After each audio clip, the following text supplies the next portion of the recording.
हमारा एकमात्र उद्देश्य हिंदू समाज को जागृत और एकजुट करना है। इसमें सहभागी बने। क्या बाबा साहब अंबेडकर हिंदू धर्म के लिए बहुत खराब राय रखते थे?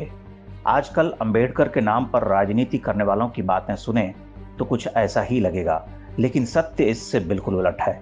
हम आपको कुछ ऐसे तथ्य बताते हैं जिनके बाद अंबेडकर के बारे में आपकी राय बदल जाएगी। क्या आप जानते हैं कि अंबेडकर ने उपनिषदों को लोकतंत्र का आधार माना है? डॉक्टर अंबेडकर ने उपनिषदों का व्यापक अध्ययन किया था। उन्होंने उपनिषद के 4 महावाक्यों को लोकतंत्र का आध्यात्मिक आधार बताया है।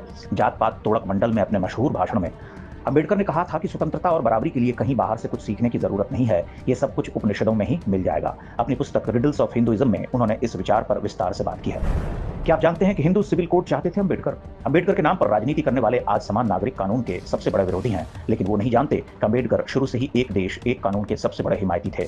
उन्होंने तो हिंदू सिविल कोड की वकालत की थी। 11 जनवरी 1950 को अपने भाषण में डॉक्टर अंबेडकर ने कहा था कि हिंदू नागरिक बिल एक प्रगतिशील व्यवस्था है। यह बिल पूरी तरह हिंदू धार्मिक ग्रंथों पर आधारित था। क्या आप जानते हैं कि अंबेडकर चाहते थे कि संस्कृत राष्ट्रभाषा बने?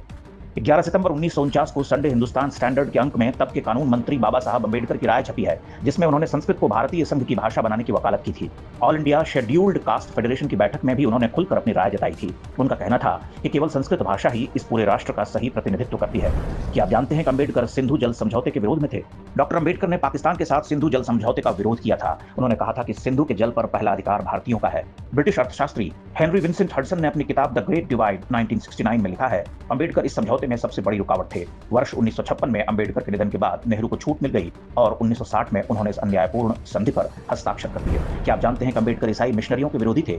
बाबा साहब अंबेडकर वो पहले नेता थे जिन्होंने अनुसूचित जातियों के लोगों को ईसाई मिशनरियों के खतरे से आगाह किया था। प्रोफेसर लक्ष्मी नरासू की किताब द एसेंशियल्स ऑफ बुद्धिज्म में उन्होंने लिखा है कि सामाजिक सुधार को ईसाई मिशनरीज का समर्थन सिर्फ इसलिए है क्योंकि वो अपने पंथ को फैलाना चाहते हैं। डॉक्टर अंबेडकर के कामों के संकलन के वॉल्यूम 17 में दलितों के एक और बड़े नेता बाबू जगजीवन राम के साथ उनके पत्र व्यवहार में यह बात दर्ज है कि वह ईसाई मिशनरियों को पसंद नहीं करते थे।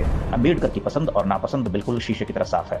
वो हर मामले में राष्ट्रवादी थे। वो आर्यों के आक्रमण जैसी मनगढ़ंत बातों का खुलकर खंडन करते थे। वो चाहते थे कि बंटवारे के बाद भारत के सभी मुसलमानों को पाकिस्तान भेज दिया जाए। यही कारण है कि कांग्रेसियों और वामपंथियों ने अंबेडकर को कभी पसंद नहीं किया। उस दौर के सामंती और अभिजात्यवादी कांग्रेसी और वामपंथी नेताओं को अंबेडकर के विचार कभी पसंद नहीं आए। उनके साथ टकराव का परिणाम हुआ कि बाबा साहब अंबेडकर के मन में हिंदू धर्म के लिए कड़वाहट पैदा हो गई। लेकिन इसका यह मतलब नहीं है कि अंबेडकर हिंदू धर्म के विरोधी थे।